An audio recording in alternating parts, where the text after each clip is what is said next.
سلام سنگولیا، برگشتیم با یه دستور آشپزی دیگه. این شیر هستش که توی ظرف ریختم و اینها سینه بوقلمونه که من خوردشون کردم و اینا هنوز یخ زدن و نباید یخ زده باشن، ولی مال من یخ زده است.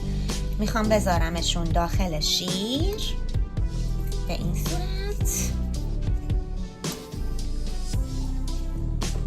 ای بابا جدا هم نمیشن، چون یخ زدن رفتن تو هم دیگه بچه به هم چسبیدن. یعنی اینجوری میذاریمشون یه دونه دیگه جا باید پیدا کنم. آره، و اینا رو همینجوری برمیگردونیم و میذاریم نیم ساعت توی شیر بمونه.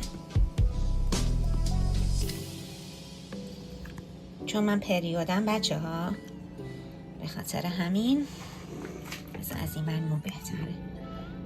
به خاطر این گفتم گوشت بوقلمون بخورم که گرم طبعش. خب اینو میذاریم تا نیم ساعت بپزه. با تو شکر. خب همونطور که میبینید آرد، چند تا قاشق آرد میریزم. او یس، یه قاشق دیگه هم میریزم برای مطمئن باشم. خب بذارمش کنار. اینم که میبینید توی شیر نیم ساعت مونده، گوشت سینه بوقلمون. خب میذاریمش اینجا. این هم رزماری هستش. خب فلفل به این صورت،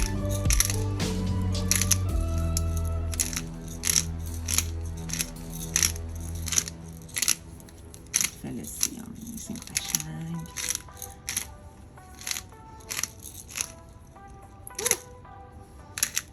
میبینید دیگه به این صورت. خب فکر میکنم کافی باشه. خب اینم نمک صورتیه که اونم به همین صورت. یه ذره الان سخت شد. آها این صورت یه آرد میریزیم و همش میزنیم قشنگ مخلوط بشه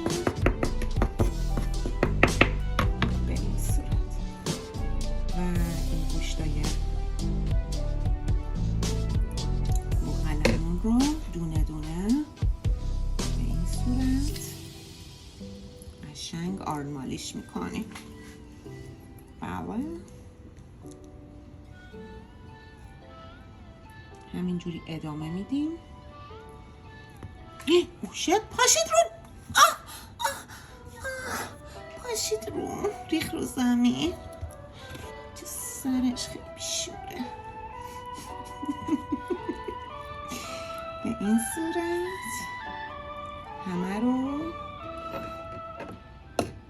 باشن این کار بکنیم تا به آخر. خب دوستان این کینوا هستش که باید خیسش کنم و بشورمش و مثل برنج میپزیم. اگه میخواین بدونید کینوا چیه،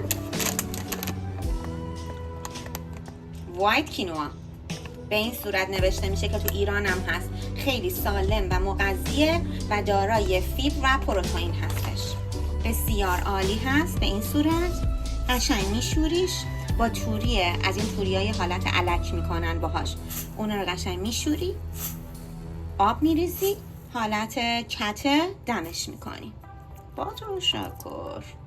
خب همونطور که میبینید روغن رو گذاشتم تا سرخ بشه. یه ذره زردچوبه، فلفل سیاه، رزماری و سیر گذاشتم داخلش. یه ذره پودر پیاز و سیرقاتی داخلش ریختم و همونطور که میبینید گوشت بوقلمون رو قشنگ گذاشتم روش تا قشنگ دو طرفش سرخ بشه.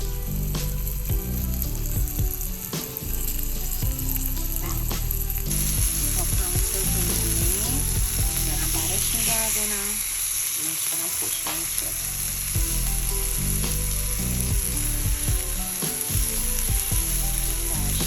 سرخ بشه. به این صورت مایتابه نرسیدم. بکنیم و الان من میخوام یه کوچولو بهش هموش از شیر آب اضافه کنم. ببینید چه رنگی شده. خب همونطور که میبینید من شیر رو اضافه کردم. الان درش رو میذارم تا قشنگ آروم آروم بپزه.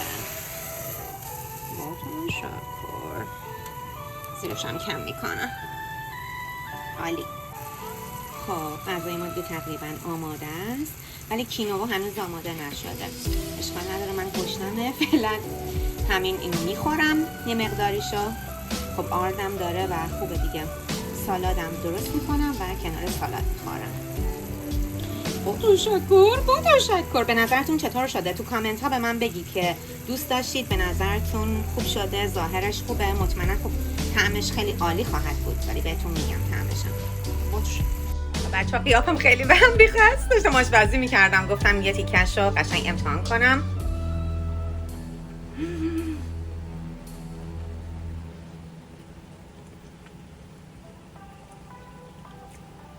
بی‌نظیر شده، بی‌نظیر. حتما همینجوری درست کنید گوشت بوقلمونو، مطمئنم دوستای خواهید داشت.